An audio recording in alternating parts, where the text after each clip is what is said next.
And here I am with another classic Robin Hood book. This is Robin Hood by Henry Gilbert, first published in 1912. Actually, the original title, according to Wikipedia, is Robin Hood and the Men of the Greenwood, but I think nowadays it's almost always just published as Robin Hood by Henry Gilbert. I've talked about Robin Hood a few times on this channel before and reviewed a couple other Robin Hood books on this channel.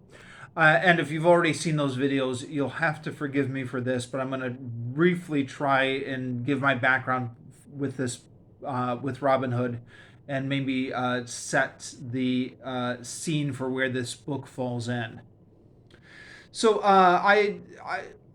I liked Robin Hood well enough as a boy. Most boys do. Saw the movies, read some children's versions of the Robin Hood story, etc.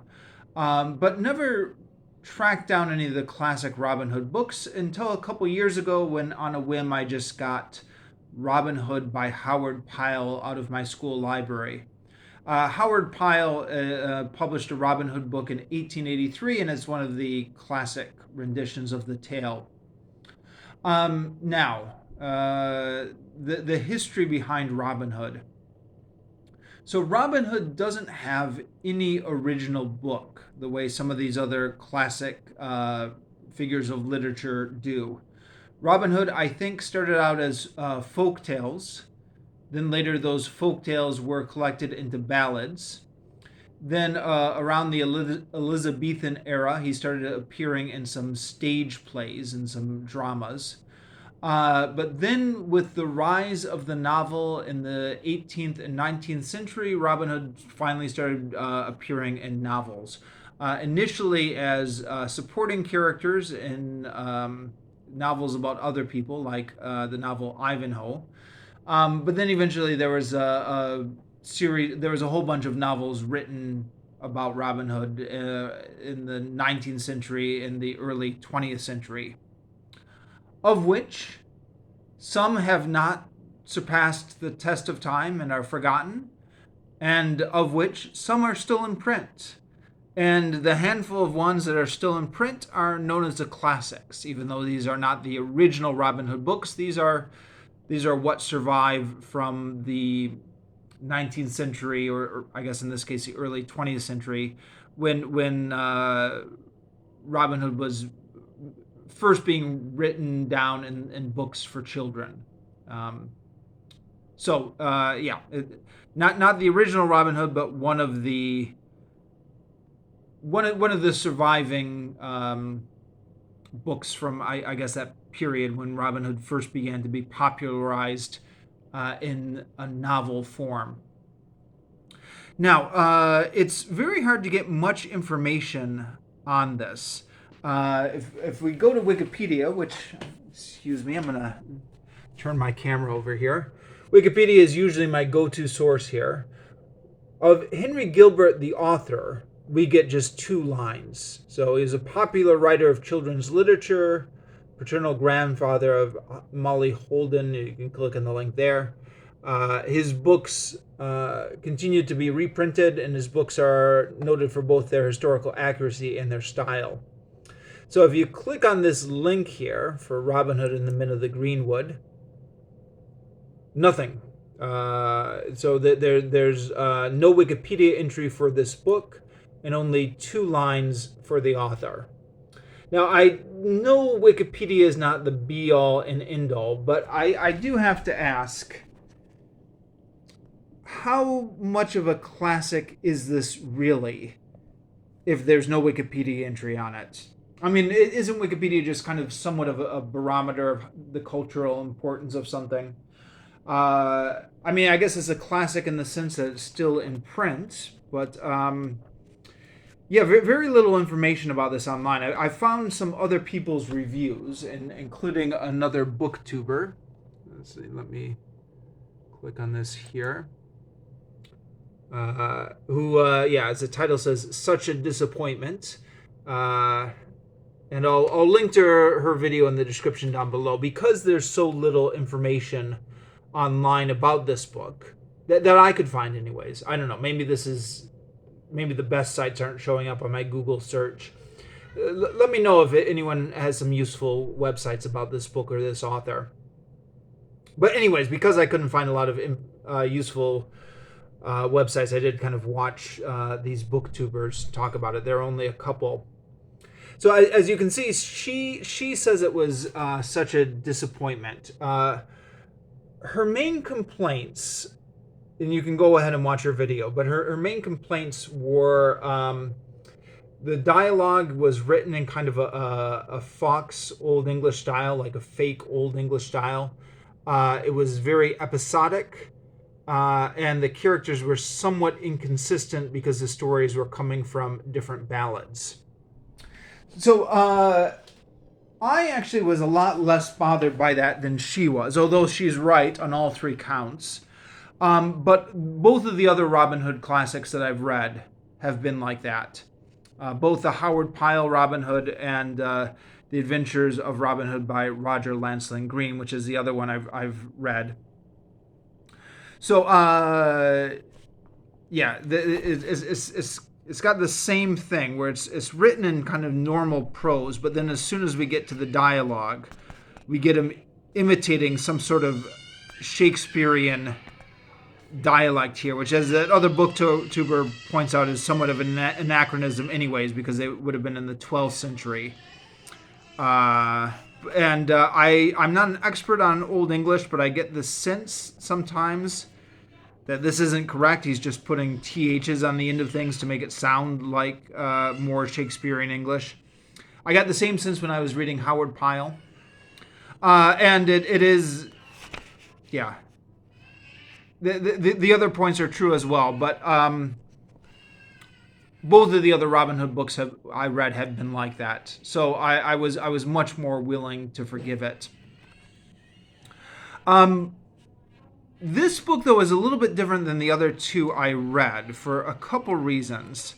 One is there's a bit more emphasis on the historical setting with kind of Robin Hood. Well, it talks about the what was happening with the serfs at the time, and how the serfs were being oppressed by their landlords and stuff like that. And there's some background information about the rights that the serfs had and stuff like that.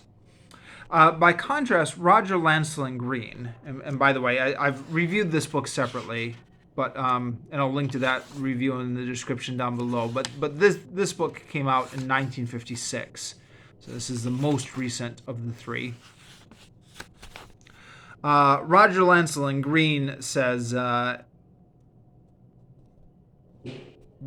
history is legendary history. And I've not felt that detailed accuracy in the background would help the story. So Roger Lancelyn Green is intentionally trying to stay away from too much historical detail.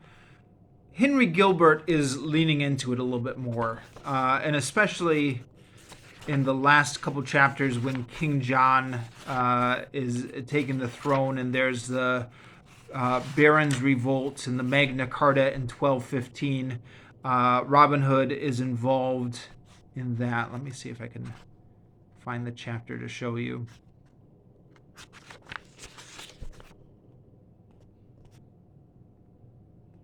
No, this is one chapter too far. Sorry, it was the second to the last chapter. Okay. Sorry, I'm holding the camera with one hand and flipping through the book with the other hand. So if I can't find the line to show you on camera, you'll just have to take my word for it. That near the end of the book, it is referencing the Barons' Revolt and the Magna Carta in 1215 and more historical details like that. Oh, no, I went too far. Okay, never mind. I won't show it on camera. The other thing about this book, maybe let me back up and just give some dates here. This book is 1912. The Howard Pyle book came out in 1883. Now, according to Wikipedia, a Howard Pyle book was very influential in setting the myth of Robin Hood for the next generation. But I do get the impression Howard Pyle was an American author and illustrator. Perhaps it was more popular in America than in Britain. I don't know. Roger Lancelin Green, who's British, doesn't reference Howard Pyle once when he's talking about the influential works on Robin Hood, and he's writing in 1956. Um, Henry Gilbert is also English. The little information I can find on him on the internet. So yeah, I don't know how much he's aware of Howard Pyle's 1883 book on Robin Hood, or how influenced he would be if he did read it. But Howard Pyle's book portrayed Robin Hood as very much the merry prankster. So he was living in the forest. He'd come out for the forest, and he would just be looking to have fun and play tricks on somebody. And it almost didn't matter if they were rich or poor. I mean, he of course, he robbed from the rich and gave to the poor. But he was also in Howard Pyle's book. He was just looking for a fight. He was just looking for mischief. He was playing the part of the prankster, that kind of folktale archetype. And fighting the rich and saving from the poor was almost an afterthought in Howard Pyle's book. And Roger Lancelin Green, the Robin Hood is a little bit more concerned about the poor. But in Henry Gilbert's book, the class warfare of this really comes to the fore. And Robin Hood, the merry prankster, is much less emphasized. So we start off again with an origin of Robin Hood, which was different from the other two books, and which I think Henry Gilbert just made up. Although, if anyone knows more about the origins of these stories, let me know. But it's in this one, the origin of Robin Hood is there's a group of knights who are trying to abduct Maid Marian. Robin Hood fights them off. And then he comes home after spending some time with Maid Marian and finds that all the serfs and peasants are being oppressed, and they're finding out they're about to be sold to another landlord because, serfs don't really have any rights. And so they look to Robin Hood to lead them, and he leads them all out into the forest. And so his merry men are a group of serfs who are suffering all these cruelties from the medieval landlords and getting whipped and pushed out of their homes, and their families starved, and all this stuff. And then to further emphasize the doom and gloom of this, or to maybe to emphasize the what's the word I'm looking for? More hardcore edge of this. They go and they decide to set fire and burn the lord of the place, Guy of Gisborne, out. And Robin Hood goes along with it. Robin Hood's scruple is that they must call the women first. But then once the women get released, Robin Hood is fine with burning Guy of Gisborne in with his manor. And this is setting the tone for this Robin Hood, who will throughout this book be a bit more vicious than the other Robin Hoods I've read. He's more prone to execute. There's one person who falls into his custody, Richard Ilbeast, who Robin Hood, along with another guy, just put on a hangman's rope to pay for his crimes. And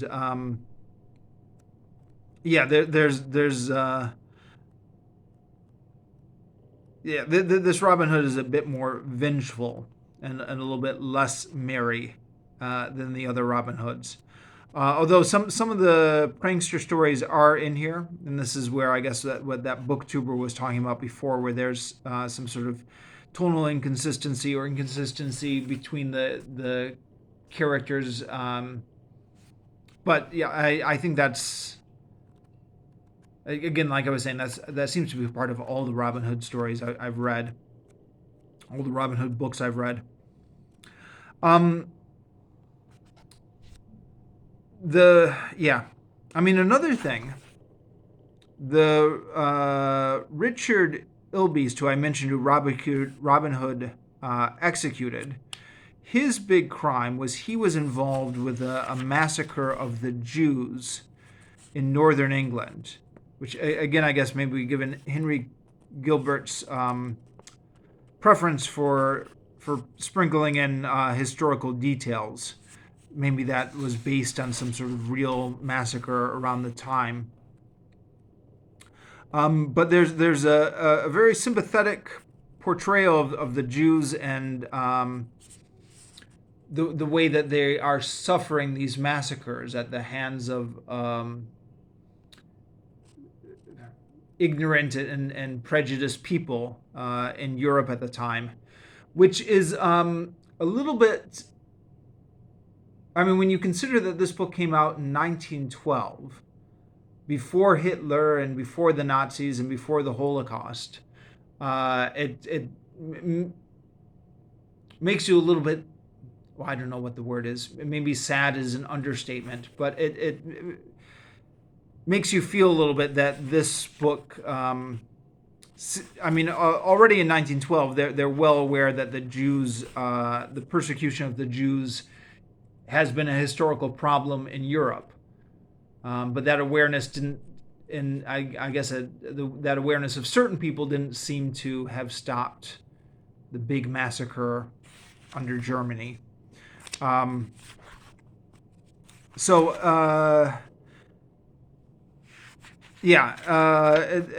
there are, I don't know, some other details like that where you feel a little bit bad that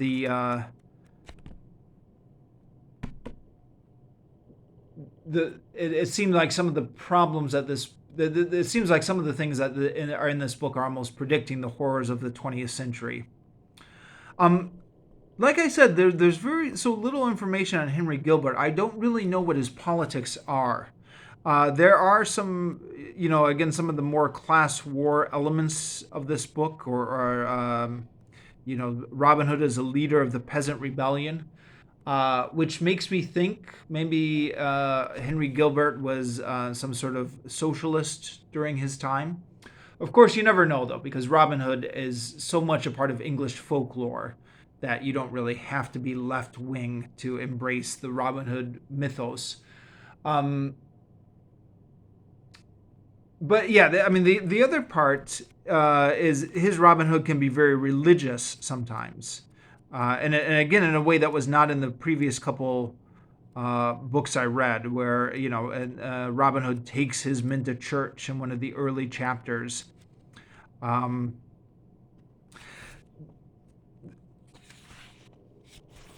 Alan O'Dale the Minstrel pops up in this book, and he'd been a minstrel in the two other Robin Hood books I read. But here, Alan O'Dale is a knight and not a minstrel. I think that's just Henry Gilbert doing his own thing. I don't know. There's a fair amount of what I think is him just doing his own thing. Another thing, which I think is him just doing his own thing, is Robin Hood is aided in this book by two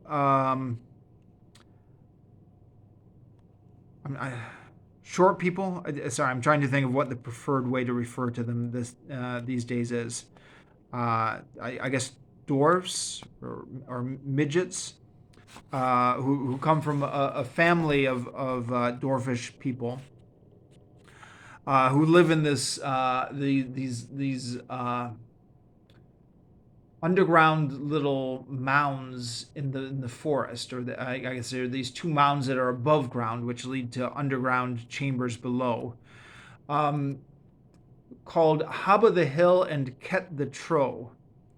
And I suspected that these were unique to Henry Gilbert when I was reading them, because I'd never heard of them before. and I've Googled them. And after Googling them, I'm fairly sure they originate from Henry Gilbert. I mean, I couldn't find any page on the internet discussing their origin, but the only references I ever found to them were Henry Gilbert. So they play an interesting part in this story. Their father was tortured to death by one of the evil barons, and because Robin Hood is fighting against them, because Robin Hood saved their lives, they've pledged themselves to Robin Hood. They in this book play the part of providing a lot of Robin Hood's magic, so to speak, or providing a lot of Robin Hood's tricks. So the enemies seem to have Robin Hood surrounded, and then an arrow shoots out of nowhere and saves Robin Hood, and it's one of these little people, Ket the Trow or Haba the Hill, and they also are Robin Hood's scouts, and they're able to go everywhere in the forest and blend in and out of everything, and they just provide Robin Hood with all that information. So yeah, that's another interesting little addition to the Robin Hood story.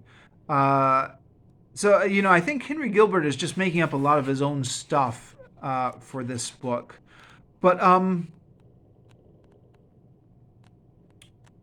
fair enough, I guess. After reading through the Robin Hood legend twice, I guess what I wanted on the third time was something a little bit more inventive, an author who was willing to do his own stuff and tell a little bit of a different story. And this is a little bit of a different story, although some of the original stories, like Robin Hood disguising himself as a merchant, or Robin Hood going out and meeting a beggar, or Robin Hood shooting at the archery contest, etc. They are in here as well, sometimes in much different forms. But then, this whole chapter here, chapter 10, the burning of the evil hold. So that's a castle where a lot of Robin Hood's enemies are. And there's this whole thing in chapter 10 where they put it to siege, and they have this whole thing describing the siege of the castle. And it's not Robin Hood the merry woodsman. It's Robin Hood leading an army to storm the castle and fight on the moat and smash through the gates and over the drawbridge in those chapters. So yeah, it's interesting. The writing style, as that other booktuber I showed you, she mentions in her video, the writing style is a little bit inconsistent, but it can be pretty good sometimes.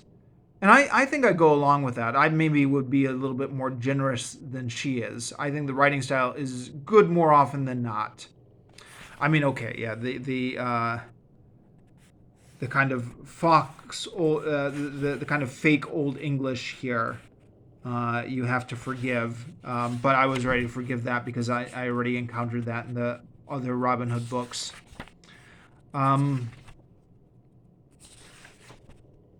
Yeah, it was a different take on the Robin Hood story, but an interesting one. Okay, I'll leave it off there.